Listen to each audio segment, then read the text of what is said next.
Do you see this guy talking about being part of the CBS layoffs that happened yesterday, and the fact that every single person in his department who was fired was a person of color, and everybody who was kept was white? I just got laid off from my job at CBS, and every producer on my team who got laid off is a person of color.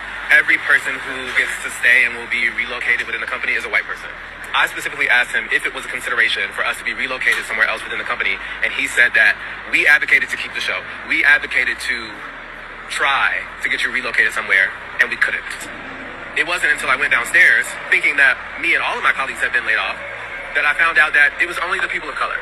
I told him, you said that you couldn't get us relocated, only to find out that you were able to get some people relocated, and they all happen to be white. Am I supposed to believe that that's a coincidence? And he said, yes. I'm supposed to believe that's coincidence. I said, do you believe that's coincidence? He said, I do, because I chose to keep the people who I had worked with before. This was always the plan. The fact that they wanted to get rid of DEI was not getting rid of unqualified people of color.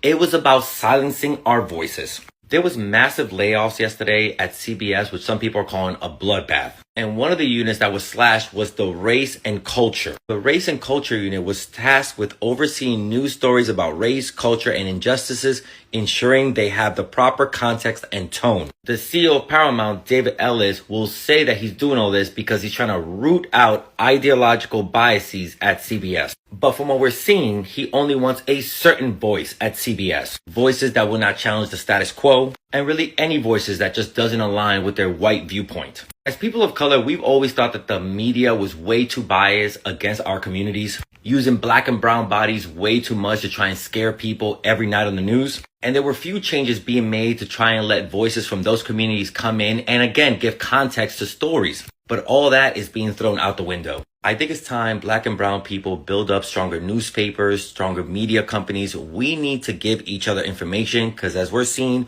white spaces are pushing us out and silencing our voices.